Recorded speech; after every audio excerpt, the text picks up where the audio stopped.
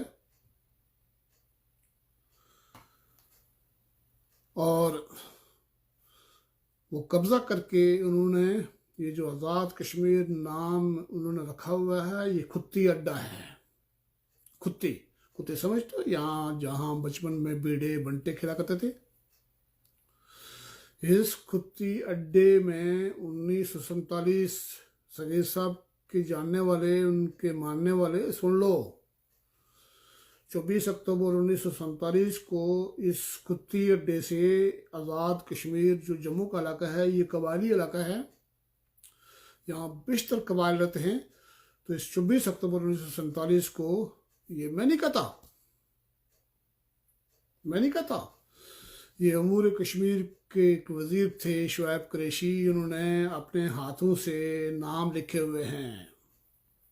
محمد ابراہیم 85 روپیہ، چودھری غلام عباس 150 روپیہ، محمد عبد القیوم 55 روپیہ، میروائز یوسف شاہ 55، کیپٹن علی احمد شاہ 55، راجہ حیدر خان 55۔ تو اس طرح کر کے یہ کوئی 30 لوگ تھے 1947 میں، اور ان 30 لوگوں کی تنخواہ بھی لگی، اور ان کو 45,000 روپیہ شعیب قریشی نے لکھا ہوا کہ 45,000 روپیہ دیا گیا کہ تم یہاں غدر مچاؤ اپنی ریاست کے خلاف، اور تم ہمارے ملازم ہو۔ تو 24 اکتوبر کو یہ جو مختلف کوئی 4 6 8 10 قبائل تھے، تو ہر قبیلے کے 10 12 طاقتور لوگوں کو پاکستان کی فوج نے اور ارباب اختیار نے اپنے قبضے میں لے کر ان کی تنخواہ مقرر کی، ان کے پیسے مقرر کیے، اور 1947 سے لے کر یہ سارے کے سارے لوگ اسلام آباد سیٹلائٹ ٹاؤن میں رہائش پذیر ہیں۔ آزاد کشمیر گورنمنٹ، میں نے اپنی وال پہ تھوڑی دیر پہلے یونائٹڈ نیشن سیکورٹی کونسل کی ریزولوشن لگائی ہوئی ہے، راجہ مظفر صاحب کی وال پر بھی میں نے اس کو اپلوڈ کیا ہوا ہے، زاہد خان صاحب کی وال پر 2 جگہ اپلوڈ کیا ہوا ہے۔ وہ خدا کے بندو، یہ جو آزاد کشمیر والوں ہو، کہاں رہتے ہو، کون سے دنیا میں رہتے ہو، کیا کھایا پیا آپ لوگوں نے، آپ کے دماغ میں کیا چیزیں ہیں؟ ہاں ایک بات یاد رکھو کہ ہاں آپ طاقتور ہو تو پھر اپنے طاقت کا استعمال کرو، کچل دو سامنے والی طاقتوں کو، مار دو، پھر دنیا کو اپنا نظام دکھاؤ، دنیا کو اپنا نظام دو۔ تو یہ تو ایک آپشن ہے، اس آپشن کو اگر آپ پورا نہیں کر سکتے، دنیا سے لڑ نہیں سکتے، تو پھر دنیا کا جو دیا ہوا نظام ہے، قانون ہے، اس کو مانو۔ وہ دنیا کا قانون، دنیا کا عالمی ادارہ اقوام متحدہ ہے، اقوام متحدہ کی سلامتی کونسل نے قرارداد میں بڑا واضح 2 ٹوک لکھا ہوا ہے کہ پاکستان ریاست جموں کشمیر پر قابض ہے، وہ پاکستان مکمل طور پر یہاں سے اپنے قبائلی اور فوج لے کے نکلے گا، انڈیا یہاں اپنی فوج کم کرے گا، پوری فوج لے کے نکلے گا نہیں، کم کرے گا۔ اور جب سیکیورٹی کونسل کو یہ سیٹسفیکشن ہو جائے گی، اطمینان ہو جائے گا کہ پاکستان مکمل نکل چکا ہے، تو پھر اس ریاست کا جو انضمام ہے وہ حاصل کرنے کے لیے، اس سے پہلے جو سیز فائر ہوا تھا، اس سے پہلے یہاں جو لوکل ایڈمنسٹریشن قائم کی گئی ہے، اس کو وہاں لکھا ہوا ہے کہ یہاں لوکل اتھارٹی جو ہے، وہاں کے عوام جو انسان وہاں بستے ہیں، ان کے بنیادی انسانی حقوق ہیں کی ادائیگی کے لیے کام کرے گا۔ لوکل اتھارٹی میں ایک ایڈمنسٹریٹر ہوگا، جس کو اردو میں محتمم کہتے ہیں، تو اس کا آفس جو ہے وہ اس وقت قائم کیا گیا تھا United Nation commission of India Pakistan کے ساتھ۔ United Nation commission of India Pakistan dissolve ہو گیا، لیکن اس کی جگہ آیا ہوا ہے United Nation military observer India and Pakistan. اب وہ آفس ان کے ماتحت ہے۔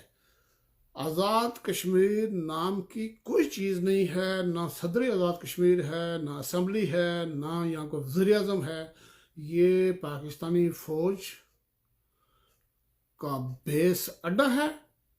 مجھ پر یقین نہیں کرتے ہو تو شعیب قریشی، میں نے تو کچھ کہا ہی نہیں، شعیب قریشی کہتا ہے نا 45,000 ان کو 1947 میں میرا تنخواہ بھی لگائی۔ مقبول بٹ نے 1970 میں ایک تقریر کی ہوئی ہے، جس کو آپ بہت بڑا لیڈر مانتے ہو۔ وہ تقریر میں، اس کی تقریر میں 3 باتیں بڑی اہم ہیں۔ وہ کہتا ہے کہ امور کشمیر ہیں کہ وظیفہ خور 1947 میں 85 روپے اور 150 روپے پر بھرتی ہونے والے، وہ کون ہے؟ 85 روپے پہ پہلا نام ابراہیم کا ہے، دوسرے نمبر پہ چودھری غلام عباس ہے، پھر تیسرے سے لے کے 30 تک جاتے ہیں، اور 45,000 روپے ان کو ملا۔ اور دوسری بات مقبول بٹ نے یہ کی ہوئی ہے کہ آزاد کشمیر جو خطہ ہے، یہاں کی سالانہ آمدن 15 کروڑ روپے ہے، لیکن ابراہیم اور قیوم 6 لاکھ روپے میں بک جاتے ہیں۔ 14 کروڑ 4 لاکھ روپے پاکستان کی فوج کھا جاتی ہے۔ 14 کروڑ 4 لاکھ روپے آپ کے میرے وہ کھا جاتے ہیں۔ اب جو ایڈمنسٹریشن بنی تھی 47 میں، لوکل اتھارٹی، اس کا نام بدلی کر کے حکومت آزاد کشمیر، بانی کشمیر، غازی ملت ہیں، بہت بڑا لیڈر جسے صغیر صاحب کہتے ہیں، کہ 150 سال کے بعد اس نے ڈوگرا خاندان سے بدلہ لیا ہے۔ آج صغیر صاحب وہ باتیں کرنے کے نہیں ہیں، اور میرے اسلاف نے، ہمارے اسلاف نے بڑی جنگ کی ہے۔ تو بہرحال میں نے ایک جگہ لکھا بھی ہے کہ اس شخص کو اپنی تاریخ اس سے نہ بلے، تو اس کو پتہ نہیں ہے۔ جس دن اس کو پتہ، لوگ تنقید کر رہے تھے کہ بھئی وہ میچ فکس ہے، سودا کر گیا ہے، تو میں نے یہ تصدیق کی ہے کہ صغیر صاحب کو میں جانتا ہوں، وہ میچ فکس نہیں کرتا، سودا نہیں کرتا۔ البتہ یہ بات ہے کہ وہ ابراہیم صاحب کو بڑا لیڈر مانتا ہے۔ پتہ نہیں اس کو خاندان کا دباؤ ہے۔ ایک دفعہ ماموں صغیر مجھے کہہ رہا تھا، ماما صغیر کہ بھائی وہ اس شادی کتنی ہے، مجبور ہے تو اب وہ کچھ نہیں بول سکتا۔ تو شاید یہی کوئی بات ہو، تو برحال میں قانونی بات کر رہا ہوں۔ آزاد کشمیر، صدر آزاد کشمیر، وزیر اعظم آزاد کشمیر، یہ کچھ بھی نہیں، یہ سب جھوٹ ہے۔ 1970 میں 15 کروڑ روپے ہماری انکم تھی۔ 14 کروڑ 4 لاکھ روپے پاکستان کی فوج یہاں سے اس وقت لے کے جاتی تھی، اور قیوم اور ابراہیم کو 6 لاکھ روپے ملتے تھے۔ ہم لوگ کھیتی باڑی کرتے تھے، زیادہ سے زیادہ بازار سے ہم نے چینی لائی یا نمک لاتے تھے۔ ہمیں کیا ملا؟ 1988 میں آزاد کشمیر یونیورسٹی کی کلاسیں یہاں چلتی ہیں۔ کتنے لوگ گواہ ہیں 1990 تک انٹرمیڈیٹ کالج، زیادہ سے زیادہ وہ ڈگری کالج، اس میں بھی کوئی سواد نہیں، اس میں بھی کوئی حال نہیں۔ تو سارے لوگ پشاور یونیورسٹی، راولپنڈی، لاہور، ملتان، کراچی میں جا کر وہ ایم اے اور ایل ایل بی کرتے رہے، واپس آ کر اردو میڈیم میں ایل ایل بی والے جو ہے وکیل بن گئے، اور باقی اسکول ٹیچر بن گئے۔ ہمارے پاس کوئی تعلیمی ادارہ نہیں، ہمارے پاس ہاسپٹل نہیں، ہمارے پاس سڑک نہیں، ہمارے پاس روزگار نہیں۔ تو وہ 1970 والا 14 کروڑ 4 لاکھ روپیہ پاکستان کی فوج کھاتی ہے، 6 لاکھ روپے تو لوگوں کو دیتی تھی۔ تو آج ہمارے پاس 1523 میگا واٹ بجلی 1 گھنٹے میں پیدا ہوتی ہے۔ آج ہمارے لوگ دنیا میں زر مبادلہ بھی بیچتے ہیں۔ تو آج کی جو ہماری انکم ہے آزاد کشمیر کی، گلگت کی بات نہیں کر رہا ہوں، آج کی انکم 5,500 ارب روپیہ ہے۔ 5,500 ارب میں سے 139 ارب روپیہ واپس ملتا ہے کھتی اڈا آزاد کشمیر، جس کا اس وقت سربراہ فاروق قدر ہے۔ 139 ارب میں سے وہ جو کھتی اڈا ہے جو 1947 میں ابراہیم صاحب نے ہمارے لیے گناہ کیا تھا، جس کی سزا ہم لوگ بھگت رہے ہیں، اور اس کو تو قیوم خان نے 1952 میں گول کر دیا تھا کرنل شیر احمد کے ساتھ مل کر. اس کے بعد وہ بیچارہ گھومتا ہی رہا. تو یہ جو 139 ارب روپیہ اس کھتی اڈے کو ملتا ہے بدماشوں کو، تو 139 ارب میں سے 115 ارب روپے یہ جو کھتی اڈے سے وابستہ وزیر، مشیر، ایوان صدر، وزیر اعظم ہاؤس، کشمیر ہاؤس، ان کے جو آفیسر ہیں، ان میں سے یہ لوگ 115 ارب روپیہ سالانہ یہ کھا جاتے ہیں. باقی بچتا ہے ہمارے پاس 24 ارب. 24 ارب میں سے کتنی یونیورسٹی بنے گی، کتنے کالج بنیں گے، کتنے ہاسپٹل بنیں گے، کتنی جابز ہوں گی. تو یہ 115 ارب یہ سارے کھا گئے. یہ بدماش وہ جو 1947 میں ان کا جو پلان ہوا تھا، ہر قبیلے کے 10-12 لوگ انہوں نے ہائر کیے ہوئے ہیں، کوئی آفیسر ہیں، کوئی حکومت میں ہیں. اب آتے ہیں یہ جو کھتی اڈا ہے آزاد کشمیر ہے، اس کا کام کیا ہے؟ وزیر اعظم ہاؤس، ایوان صدر، کشمیر ہاؤس. میں نے پہلے بھی ایک دفعہ بات کی تھی، ان تینوں جگہوں پر آزاد کشمیر کا کون سا علاقہ ہے جس علاقے کی بیٹی بہن ہے اس جگہ پر پنڈی میں، یا اس جگہ پر پنڈی میں تو ان کا ہے کشمیر ہاؤس. کشمیر ہاؤس، وزیر اعظم ہاؤس، پریزیڈنٹ ہاؤس، اور وزراء کے جو اپنے آفس ہیں، ان کے جو ہاسٹلس ہیں، ان کے جو گھر ہیں. کون سا ہمارا رقبہ ہے، کون سا گاؤں ہے جہاں کی بچی کو وہاں بلا کے یہ زنا نہیں کرتے، یہ ہماری بچیوں کے ساتھ زنا کرتے ہیں. یہ جو کھتی اڈا آزاد کشمیر ہے، انتہائی ادب کے ساتھ میں آپ کو کروں، انتہائی ادب کے ساتھ 1947 سے لے کر، پہلے میں نے کہہ دیا ہے یونائٹڈ نیشن سیکورٹی کونسل، اس کو پڑھو، طاقتور ہو تو روم دو، نہیں ہو تو پھر مانو.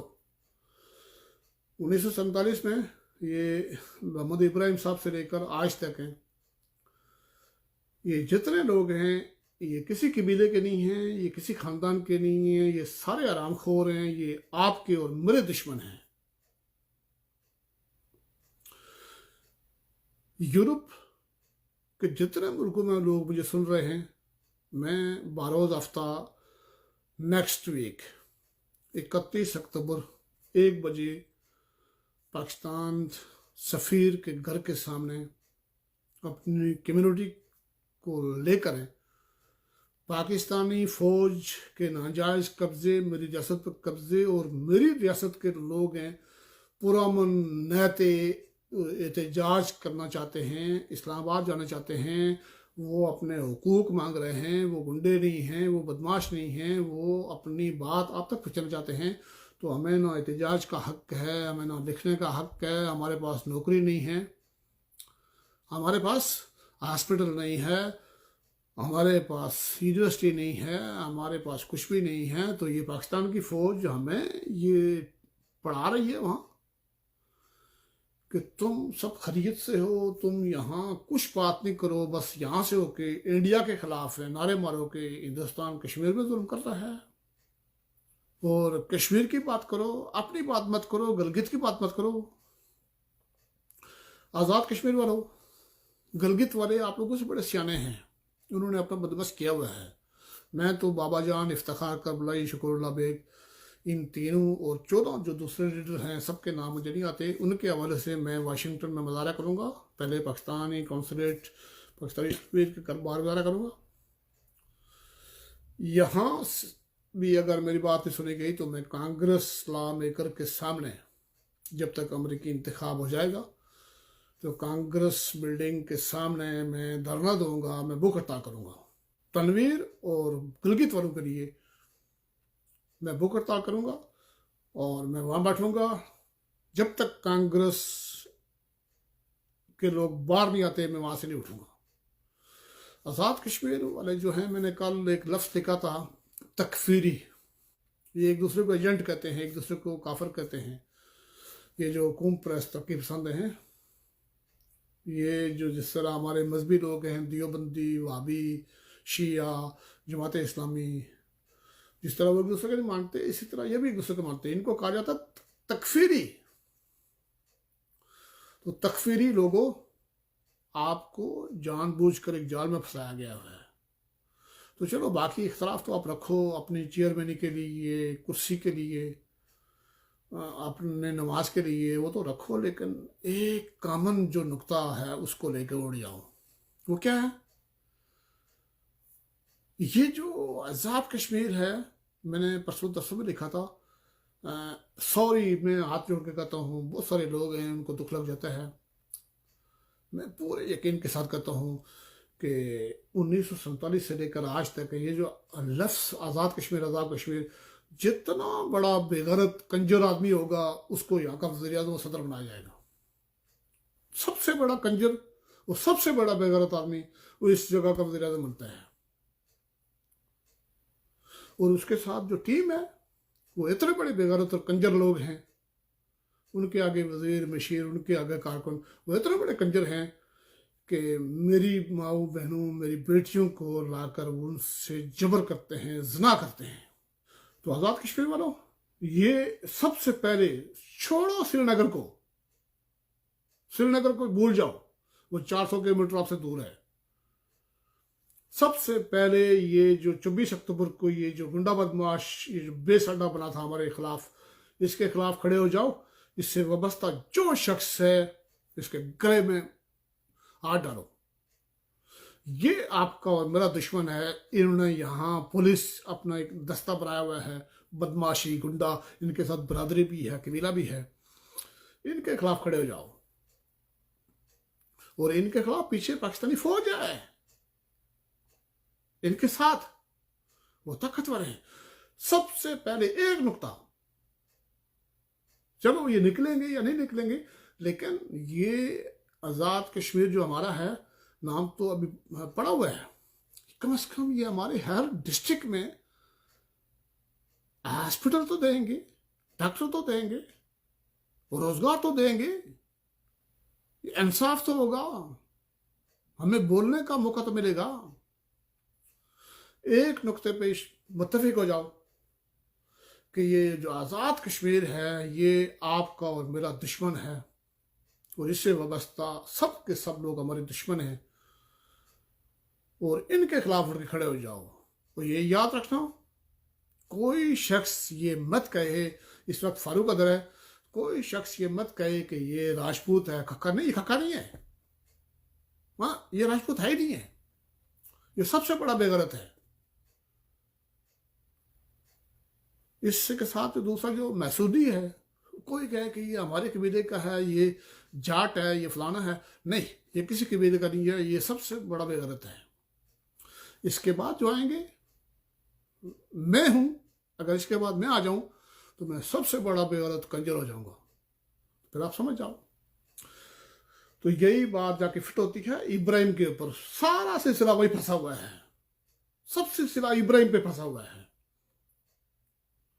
یہی شخص ہے جو مہاراجہ کی اسمبلی میں تھا، اس کو مہاراجہ وزیر اعظم بنانا چاہتا تھا، شیخ عبداللہ نے مخالفت کی تھی، انگلینڈ سے پڑھ کے آیا ہوا تھا۔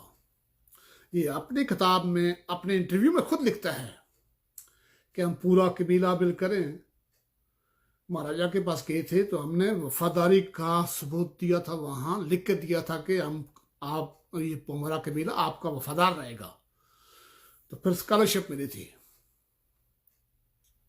یہ خود لکھتا ہے، میں نہیں کہتا ہوں۔ تو اسکالرشپ ملی 15,000 روپے، 8,000 روپے اس کو واپس دینے تھے، اور 7,000 روپے اس کو معاف ہو گئے تھے۔ تو پھر وہ پڑھ کے آیا واپس، پروسیکیوٹر رہا، پھر یہ پولیٹکس میں آیا، تو نہ اس نے خانہ پلندری سے وفا کی، نہ ملم بولن اغلب جنڈالوی سے وفا کی، نہ اس نے اپنے خاص ٹبر سے وفا کی، نہ اس نے اپنی قوم سے وفا کی، نہ یہ خود کچھ کھا سکا، نہ یہ کچھ۔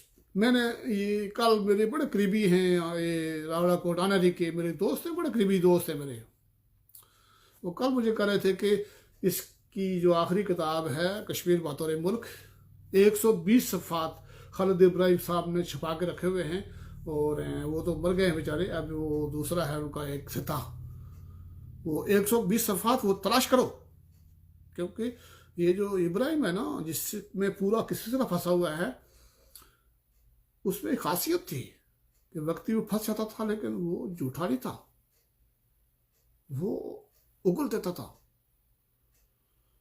اس کے بس میں نہیں تھا، وہ اگل دیتا تھا۔ اس نے لکھا ہوا ہے کہ مجھ سے کیا غلطی ہوئی ہے، میں نے سنا کہ اس سے معافی مانگی ہوئی ہے، وہ نکالو 120 صفحات۔ اور 1947 سے جب تک وہاں سے نہیں شروع کرو گے تو پھر آپ کو بنیاد نہیں ملے گی۔ میں صرف ایک مثال دیتا ہوں، ایک مثال، پھر ختم کرتا ہوں۔ میرا اور ایک خان شمیم صاحب ہیں، یا ابھی جو مجھے دیکھ رہے ہیں فاروق احمد صاحب ہیں یا الطاف الرحمان صاحب ہیں، میرا اور الطاف الرحمان کے درمیان تنازع ہو گیا۔ انہوں نے مجھے 2 مکے مار دیے، میں نے 3 مار دیے، میرے منہ سے بھی خون آیا، ان کے منہ سے بھی خون آیا، مقدمہ ہو گیا، عدالت چلے گئے، دونوں اطراف کے منصف بیٹھتے ہیں، بات چیت ہوتی ہے، تو لوگ یہ کہیں کہ نہیں جی مٹی پاؤ، نویں سرے آ جاؤ، نہیں، دونوں طرف کے لوگ بیٹھیں گے، بنیادی مسئلہ بیان ہوگا کہ پہل کس نے کی تھی، غلطی کس سے ہوئی ہے۔ پہل کیا الطاف الرحمان نے اسحاق شریف کا مکہ مارا تھا یا اس نے اس کا مارا تھا؟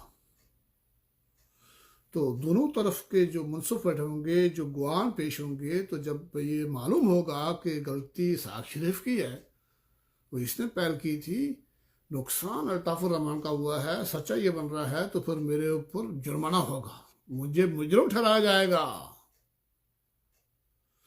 یہاں سے جا کے پھر راضی نما میں اپنی غلطی تسلیم کروں گا اور پھر سلوٹ کروں گا، یہاں سے جا کر پھر بات بنتی ہے۔